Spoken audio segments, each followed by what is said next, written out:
Bismillahirrahmanirrahim. Assalamualaikum warahmatullahi wabarakatuh. Bertemu lagi dengan cikgu dalam kelas Sains tahun 3. Sains tahun 3 untuk topik ataupun mata pelajaran kelas yang kedua. Okey, sebelum ni cikgu ceritakan tentang pemerhatian. Okey, kalau kamu perhatikan, okey, kemahiran proses sains dia bukan terbahagi dua, dia ada banyak lagi. Tapi yang untuk hari ini cikgu ajar memerhati. Sementara tadi cikgu ajar memerhati, sekarang cikgu akan masuk pada tajuk mengelas. Okey, minta maaf kalau tulisan cikgu agak buruk, cikgu tulis terbalik ni. Kalau cikgu tulis betul, kamu yang nampak terbalik. Kan? Jadi untuk tajuk mengelas, okey, kita nak tengok apakah maksud mengelas ni. Okey, bila kita dalam sains ni dia ada proses mengelas. Kita akan buat proses mengelas ni, iaitu proses apa dia proses mengelas? Okey. Proses mengelas adalah satu proses bila kita ada satu set benda, kita ambil tu, kita menyusun semula. Mengatur semula, menyusun semula atau mengasingkan benda-benda itu kepada kumpulan-kumpulan tertentu mengikut ciri-ciri yang sama ataupun ciri-ciri yang sepunya. Jadi kumpulan ni ada satu ciri-ciri yang sama yang menyebabkan dia termasuk dalam kumpulan tu. Kumpulan yang kedua pun dia ada satu ciri-ciri yang sama menyebabkan kita boleh letakkan benda tu kat situ. Okey, jadi kalau benda tu mempunyai ciri-ciri untuk kumpulan A, dia akan masuk kumpulan A. Kalau dia ada ciri-ciri untuk kumpulan B, dia akan masuk kumpulan B. Asing-asing sehingga mendapat kumpulan-kumpulan, beberapa kumpulan lah mengikut ciri-ciri tadi. Okey. Tapi ciri-ciri itu kita kena pilih lah. Okey. Pengelasan ini mungkin tak sama dengan yang lain. Benda-benda yang sama tetapi pengelasan tu berbeza mengikut ciri-ciri yang dipilih sendiri oleh orang yang membuat pengelasan tersebut. Okey. Jadi faktor-faktor pengelasan itu berdasarkan kehendak orang yang nak membuat pengelasan tersebut. Kalau dia nak asingkan mengikut saiz, maka dia asing ikut saiz. Jadi ciri-ciri lain tidak memainkan peranan, kita dah tak penting dah. Sebab kita hanya lihat pada ciri saiz saja, sebab dia nak buat pengelasan mengikut saiz. Kalau buat pengelasan mengikut warna, maka kita akan lihat warna. Saiz sudah tidak menjadi satu faktor lagi. Okay, walaupun dia besar ke kecil ke, janji katakan warna biru, satu kumpulan biru saja semua dalam tu.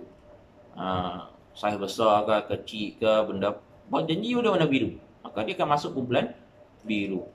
Okey, yang paling jelas kelas kamu lah. Kamu pun diasingkan mengikut kelas. Okey, kamu diasingkan ikut kelas untuk memudahkan pembelajaran.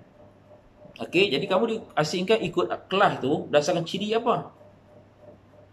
Ciri umur. Jadi yang mana umur untuk tahun 3 9 lah. Walaupun belum masuk birthday lagi, tahun ni dah kira 9 tahun.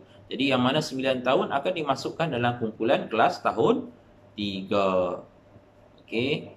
Kalau kata sekolah nak buat, okey kita asingkan ikut kelas, ikut jentina, maka hanya ada 2 kelas saja sekolah tu. Kelas lelaki, kelas perempuan, 2 kelas saja. Tetapi susah cikgu nak mengajar sebab ada yang dari 1, dari 2, dari 3, ada banyak putek cikgu nak bawa sekali mengajar kan. Jadi tak boleh lagi tu. Jadi sebab tu di sekolah kita asingkan mengikut umur. Itu pun satu proses pengelasan.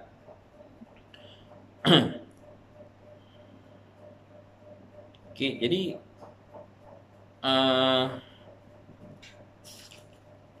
jadi satu-satu tu kita tengok, kita kaji apakah ciri-ciri yang ada pada benda itu.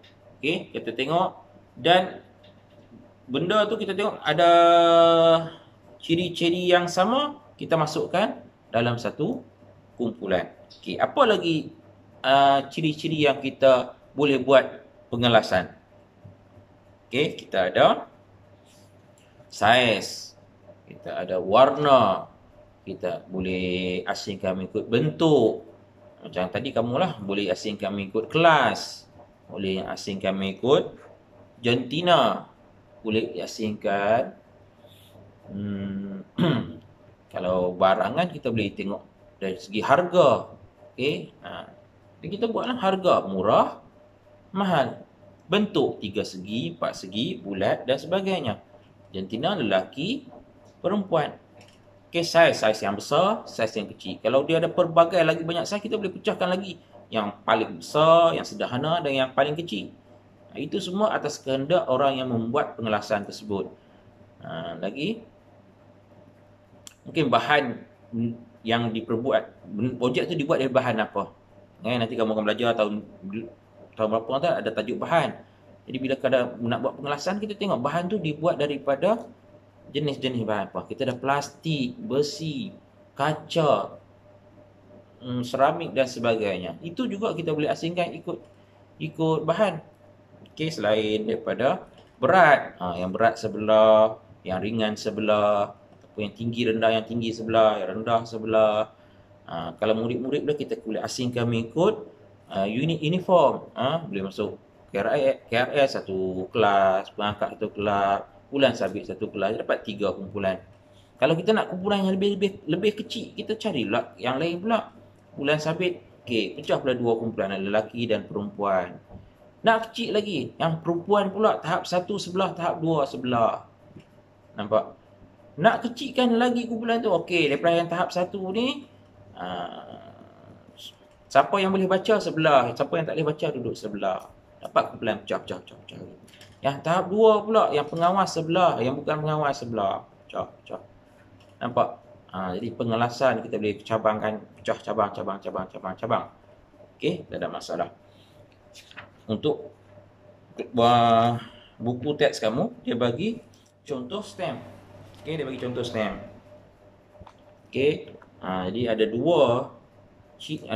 satu ciri yang agak jelas, iaitu ciri bentuk. 3 segi dan 4 segi. Memang dalam ni ada 2 bentuk je. Kalau kamu tengok stem sebenarnya banyak lagi bentuk bulat dan sebagainya. Tapi dalam ni ciri yang paling jelas dia bentuk. Jadi dibuat pecah 2. Okey. Yang keduanya dari segi saiz, ada yang besar, ada yang kecil. Okey, kalau kata kita buat pengelasan mengikut saiz, dia dah berubah lah. Yang kecil akan duduk sini, yang sini. Dia mungkin akan berubah kumpulan lah. Okey. Okey. Kalau ciri negara tak boleh sebab semuanya daripada Malaysia. Sebab kadang-kadang ada orang pengumpul stem dia ada stem daripada luar negara, ada stem daripada tempatan. Yang tu juga kita boleh buat pengasingan. Tapi yang dalam ni semuanya stem daripada Malaysia. Tak boleh lah.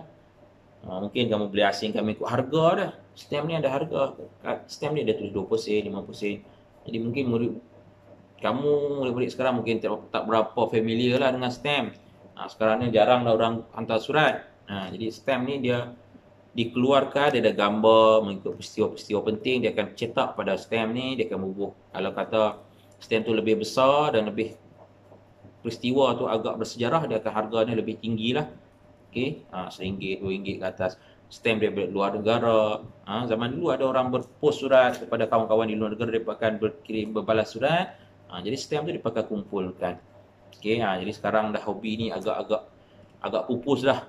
Jarang lah cikgu dengar untuk orang muda lah, tapi untuk yang orang yang dah lama masih lagi ada yang menjadi pengumpul stem dan harganya agak tinggi bila dah kumpul macam tu. Okey. Okey, cikgu rasa itu saja tajuk pengelasan, tak banyak pun. Jadi hari ini apa yang cikgu nak kamu buat iaitu, okey, kalau buku teks kamu tengok buku surat 4 dan 5 lah untuk bahan bacaan dan rujukan kamu. Kemudian buku aktiviti yang ini, buku aktiviti sains. Okey, kamu buat muka surat 3. Okey, muka surat 3. Okey, dia tak bagi pun apa ciri-ciri dia, kamu sendiri kena fikirkan. Okey, dia kata Kina dan keluarga bercuti di kampung. Kina memerhatikan beberapa jenis benda hidup seperti di bawah. Jadi semuanya benda hidup, pokok rambutan benda hidup, lembu benda hidup, ayam benda hidup, pokok betik benda hidup. Jadi tajuk atas ni kenalah tulis benda hidup sebab kedua-duanya pun benda hidup. Okey, dua-dua benda hidup. Tetapi kita asingkan mereka sebelah, tengok, pokok dan juga haiwan. Janganlah pokok tulis tumbuhan. Yang keduanya haiwan. Maka senaraikanlah tumbuh-tumbuhan dan haiwan mengikut kumpulan yang betul. Okey, mudah saja latihan hari ini. Okey, satu baca, yang kedua yang buat buku aktiviti. Yang ketiga, lembaran kerja. Siapa yang dah ambil lembaran kerja tu, cikgu tengok ada juga yang dah buat semua. Okey, Cikgu bagi lembaran kerja semua dia dah buat sampai inference semua dia habis tulis, tak ada masalah lah tu. Apalah. Yang mana belum buat kamu boleh buat yang ni. Okey, pengelasan berdasarkan jantina dan ciri-ciri yang ditetapkan.